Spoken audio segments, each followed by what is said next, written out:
Well, good morning. Good morning. Good morning, Christine. It looks lovely where you are on the beach there. Wish I was there. Hey, you're manifesting it. That's all right. So, welcome to Scripting Thursdays. Excuse me. Today, we're going to actually talk about one of my favorite parts of the process, which is uh, when is the best time to ask for reviews and testimonials. And we've built a little system around it.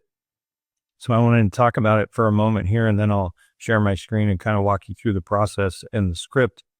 But basically, the concept is, if you work with buyers and they put a house under contract and then it clears inspection, then it's kind of crickets for about 3 weeks, right? They don't hear a lot from very many people after inspection until the loan docs get to escrow.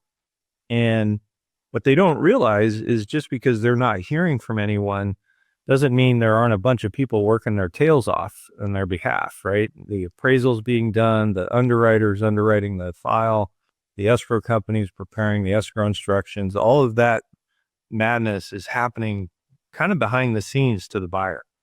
So what we like to do is,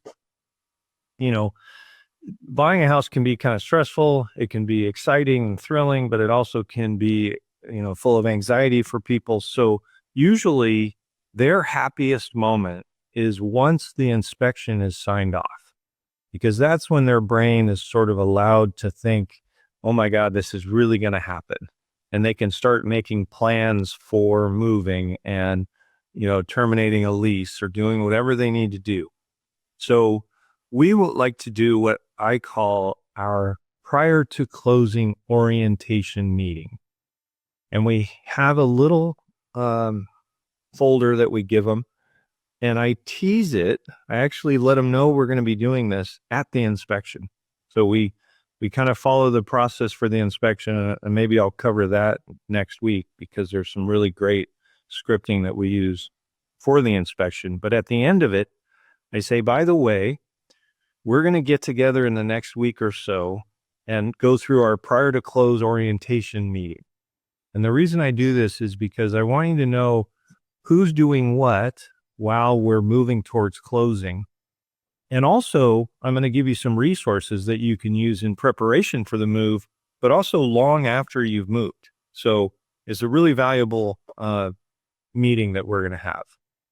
And then we book that appointment and we head over and meet. It can be done over Zoom. It can be done face-to-face.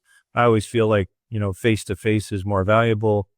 I have a whole video on the communication continuum and how you should always be striving to work your way up the continuum, which face-to-face is the pinnacle of. But, with COVID and everything and everyone getting comfortable with Zoom, this also can be done over Zoom. So let me share my screen and we will dive in. Oh, I always forget I have 2 screens. And it confuses my computer. All right. Can you see that, Christine? Yes, I can. Thank you for confirming. Good morning, Amelia. So, the best time to ask, like I mentioned, is as soon as you clear inspection, because that's when the buyer is probably at their happiest moment. It's also valuable to realize that you can ask for testimonials and reviews multiple times. Like, I just feel like this is the optimal time because they're in a very good mindset. This is actually a quote from one of my clients. Hey, Ed, we paid our appraisal yesterday and it looks like Adrian has all of the documents needed. And according to him, the approval is probably going to come back this week. Do you know about when we will have the per closing meeting? I'm so excited. I just had to ask. So you can see if you tease it at the inspection, you get them to start looking forward to it, right? Because I told them that I'm going to give them resources. It's going to be educational. It's going to be all these things. And this client in particular was super stoked to have this meeting. So the way the meeting goes is this is actually the cover sheet for the agents on our team, and it walks them through the steps and what the script is, right? So congrats, you're about to close a deal. Here's the script. Hi, Christine, this is Ed. As I mentioned at the inspection, now that we are past that hurdle, we are truly on our way to closing. I'm super happy and excited for you. As much as we breathe a sigh of relief, there's still some work to be done. Mostly by your lender and escrow company, but some of it by us. I want to be certain that you know exactly what to expect as we near the finish line, and my clients have found that my closing orientation meeting is really helpful. In our meeting, I will not only be telling you what to expect and what to avoid, but I'll also be giving you a resource kit that will be invaluable to you even long after closing. When would be a good time to meet? And then book the appointment, right? And then we have the folders at our office so agents can pick them up. At the meeting, we cover the materials provided, answer any questions, overview the remaining steps of the process, duties of your client to see the transaction through to its successful conclusion. There's a utility guide and moving guide. Invite your client to write a Yelp review. Show them where to find how to write a Yelp review document. That's in the folder. If they take the time to write the review, they'll be entered into winning a $250 Visa gift card. So you can incentivize people to write reviews, right? Introduce your client to the post-closing process. Show them where to find the post-closing document. For buyers, let them know they'll receive a buyer sold sign. So the MLS has banned this. We used to put a sign up. So we'd represent the buyer. The listing broker sign would come down and we would have an agreement signed by the buyer to put our sign up for 2 weeks after closing. So that was a lead generator for us. Ask your client, do you know anyone that would benefit from our level of care and service? We'd love to take great care of them.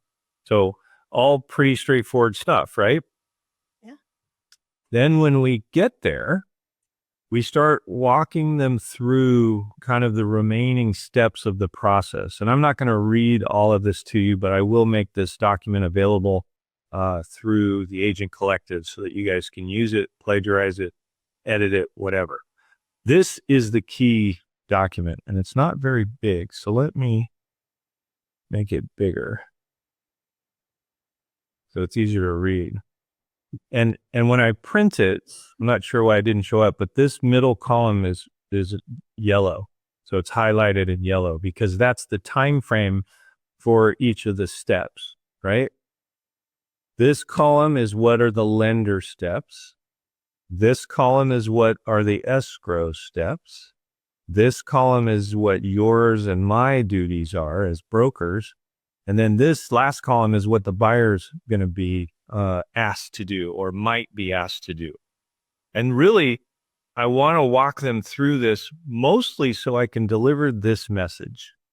It's, hey, if your file goes through underwriting and the lender calls you and says, I need an updated whatever, it could be a pay stub, it could be a bank statement, it could be a new W-2 or whatever. I want you to respond with haste. And I look them in the eye and I make sure that they understand that if they get a request like that, they need to treat it with urgency.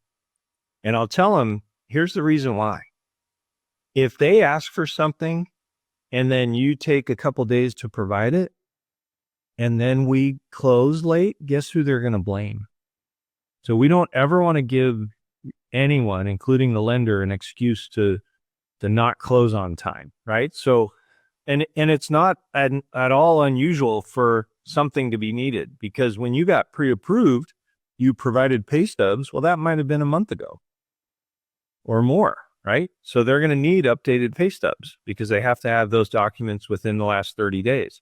So don't be surprised if you get asked, just respond as quickly as you're able. Okay. Make sense? And they go, yeah, okay, great. So it's better to anticipate a request and not have it come than not anticipate or inoculate them to a request and then have it show up and they don't know what to do with it, right? And you can always reinforce all of this with, if you're ever in doubt, call me, right? All right. So how to write a Yelp review. This actually is a little bit out of order, so I'm going to skip that because that should be the last page. Then we have the utility guide and moving guide. Now, this is just contact information for utilities, for schools, kind of everything, right?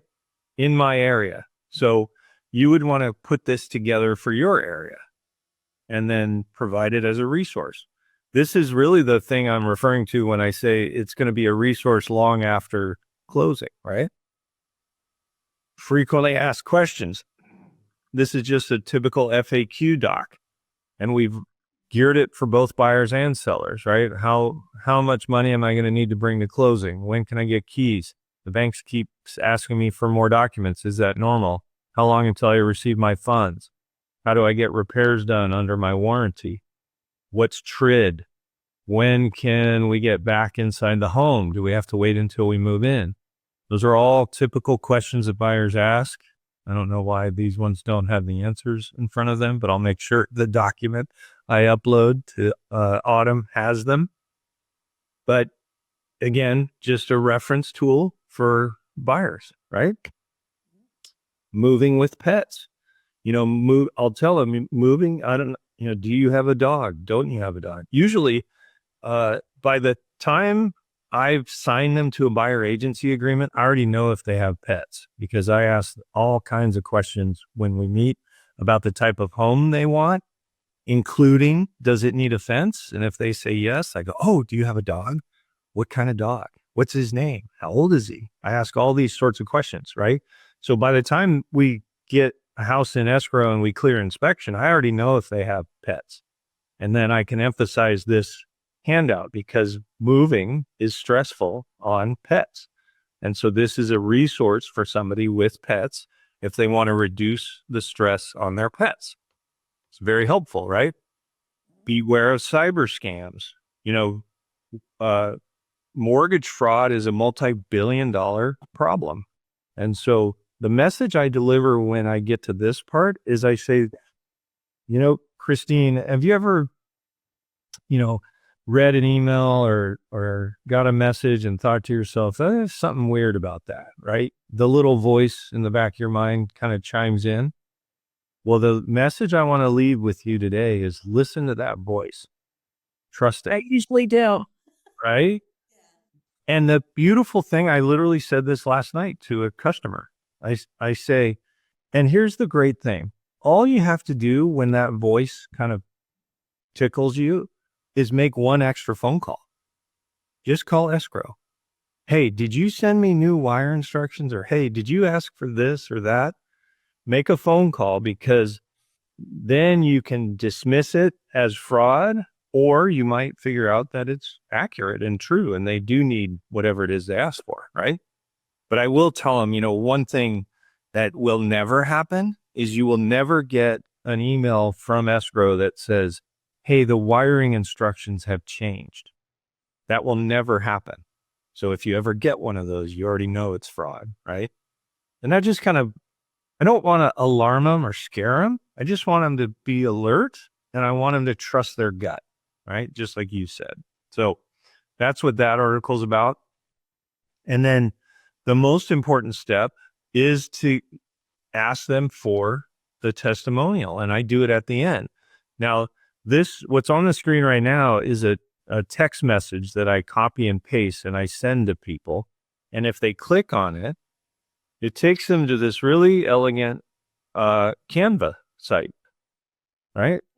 How would you describe your experience when I helped you purchase or sell your home?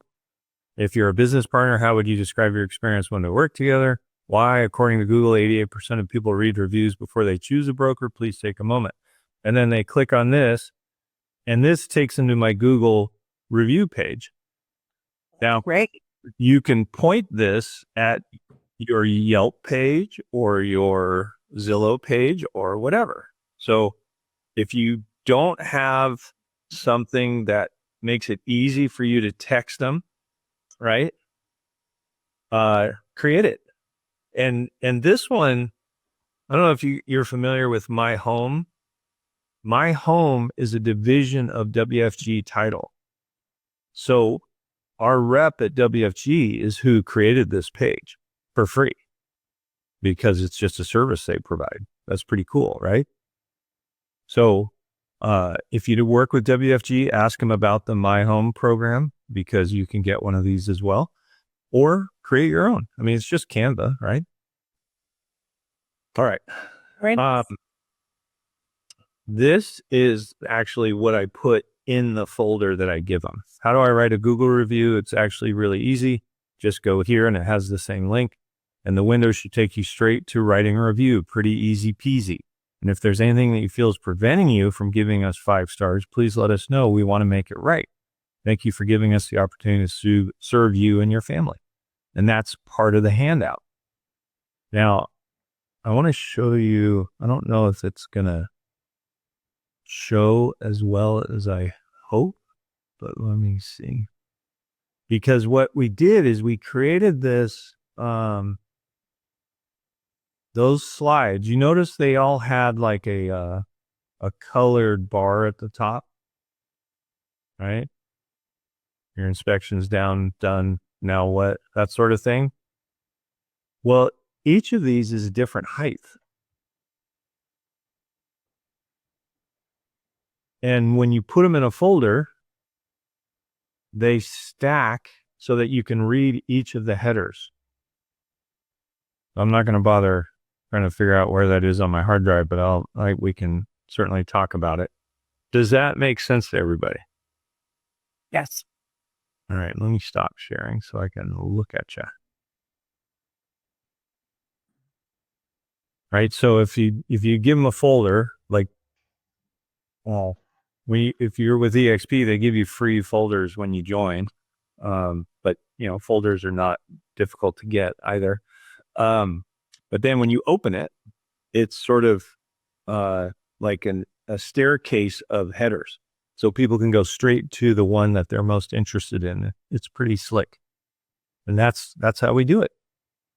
So let me open it up to questions about the prior to close orientation meeting. And then after those questions, we can kick around any script that you guys would like to focus on.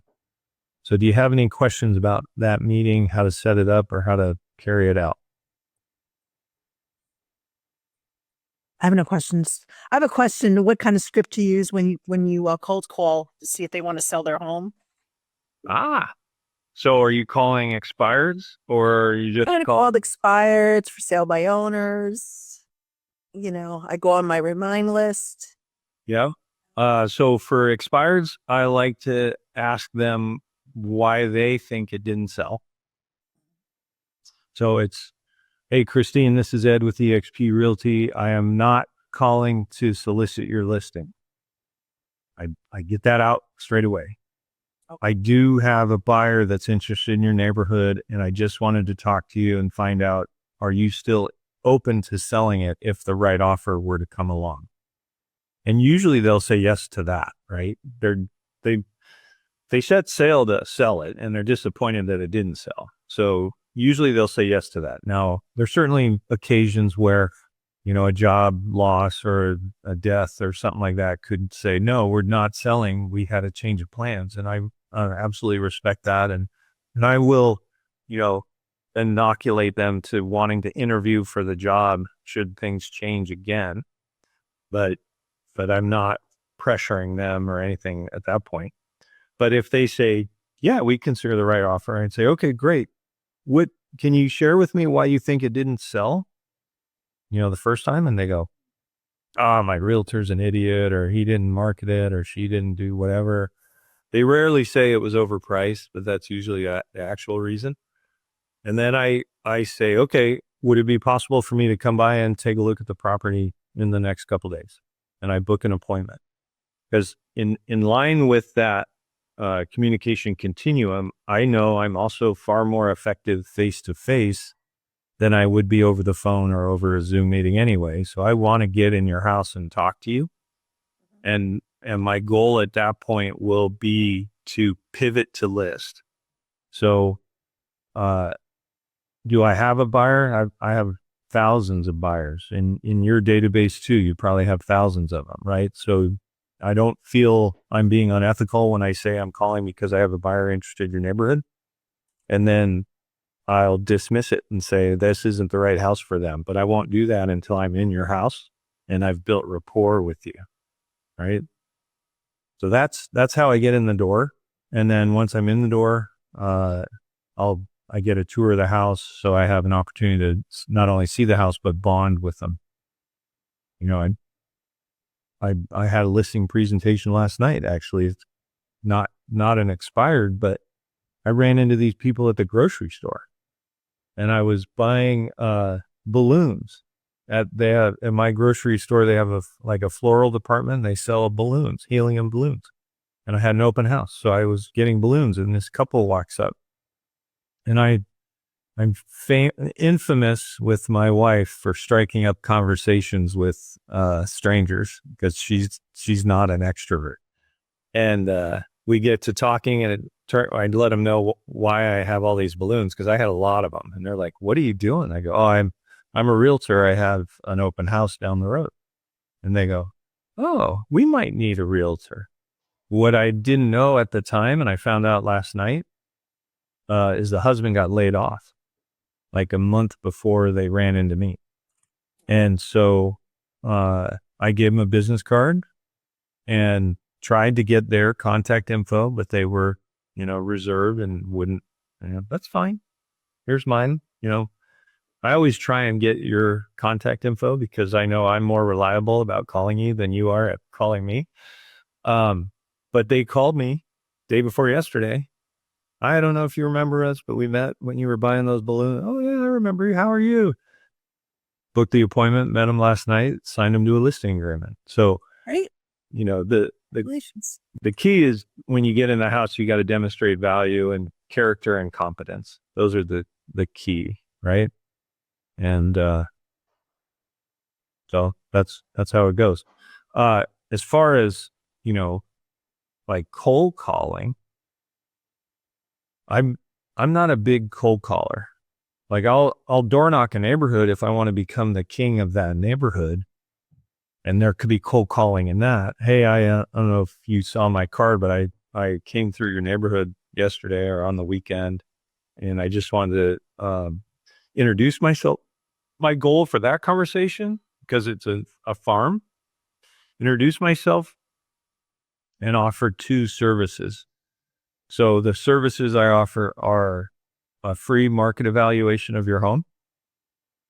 And then the other one is, I used to be a general contractor, so I have over 200 subs. So I have a vendor list of 200 subcontractors, plumbers, roofers, whatever. And I offer that as a resource to people. I never give them the list, but I'll tell them I've got, as a former GC, I've got over 200 subs. If you ever need anything, I probably have 4 or 5 of them in my list. So let me know what you need and I'll send you all 4 or 5 and you can call them all. And if you want to know who's my favorite out of that group to reduce your phone calls, I'll tell you. I'll show you which guy's my favorite roofer or my favorite electrician or whatever. And they go, oh yeah, that'd be great. So the valuation part, one of the differentiators I like to say, because it resonates with the consumer is, hey, this is your largest asset. Have you ever analyzed what has happened to its value in this market with an emphasis on the word this? Because a lot of consumers go to Zillow or, Redfin, whatever, and they use those AVMs. Well, that's meaningless data, right? They don't think so, though. They think that's the end all be all and what their home is worth, and they can look at it at any time. I mean, those companies have done a masterful job at educating the consumer to go there first, right? The key is for us, and actually this came up last night because the wife said, yeah, our Redfin says our home is worth X. And I'm like, oh, well, that's a computer that told you that. They've never been to your house like I have. And she goes, oh yeah. And I go, here's another thing you might not realize. Did you know on their disclosure page, it says that their AVM is at least 10% wrong over 60% of the time. Well, I'm in Seattle. 10% of the median is $100,000 swing, right? Because our median is almost $1 million. That's pretty unreliable, wouldn't you say? Right? Yeah. The other script that I use a lot, and it kind of relates to this, is I go, here's the thing. So we that's kind of the end of the computers can't do what I do dialogue, right? But sometimes it's you against a realtor, right? And here's a good way to dismiss your competition. And I say, well, here's the thing. Your home has a market value. It's a single number. It's not a range. Any realtor that you talk to that gave you a range, that's just evidence they're not very good at it. They don't know your home's value. So they're guessing and they're bracketing it, right? Your home has a market value, and I'm going to tell you exactly what it is. But my job is actually to give you 3 numbers. The market value, you need to know, but then the list price strategy is different, right? The list price and the market value are rarely the same number. And there's a reason for that, right? And the reason is we want to structure a list price strategy that maximizes the third number, which is what does it ultimately sell for?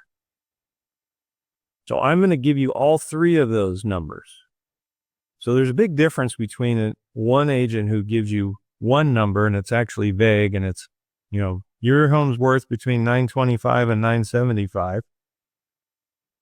And me who says, no, your home is worth 969 and we should list it for 975 due to price bracketing. And we can come back to that if you're interested.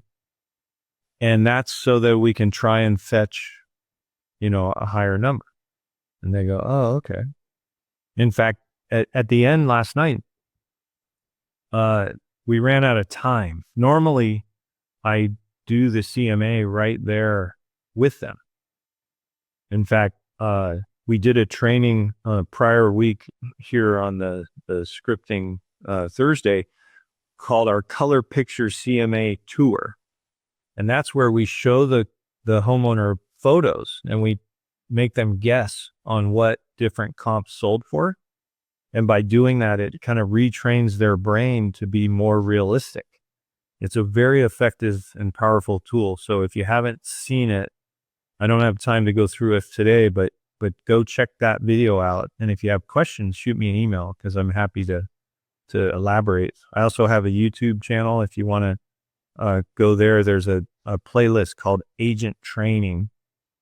And there's almost 100 videos on that playlist. But if you go to that playlist and then just hit Control F on your keyboard and search for the word color, it'll bring you to the Color Picture CMA Tour video. And that's I did the same training for Agent Power Huddle, but that video is on that channel if you don't want to hunt for it. But that's, she brought up Redfin, so I had to kind of dismiss that. And I didn't have, this is what I was going to say is at the end, I didn't have time to go through that exercise. So they said, though, they go, now you're going to send us a CMA, right? And I said, yeah. And they go, and it's going to have all 3 of those numbers, right? And I go, yes, exactly. And I said, all you have to do is hire me. And they go, how do we do that? And I said, you just have to sign the listing agreement. And they did. So, that we're at the bottom of the hour. So I'll finish with this thought. I just followed you. Oh, thank you. Thank you. I'm looking for that video. What's it called?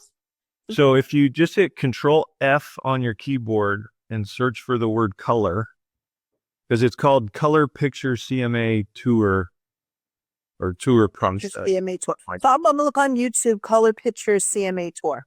Yeah. Yeah. And make sure you go to the Agent Training playlist. But the final thought is just get people to hire you before you start putting a bunch of effort in, right? Like you have leverage because they want you to do all that work. Well, get them to hire you first. happy to do it. All you got to do is hire me, right? And they will, because they want it. The other thing that I do is I give them a cancellation agreement. So I tell them up front they can fire me at any time. It makes it easier for them to sign. And I have yet to be fired. So you got to work and hustle and prove value once they hire you, but they're more willing to sign when they know they can unsign immediately, right? But then they don't. So thanks for interacting with me, Christine. This is boring without somebody to chat with, so I appreciate that. It was a pleasure. It was nice meeting you. Nice to meet you as well. Enjoy the weather there on the beach, all right?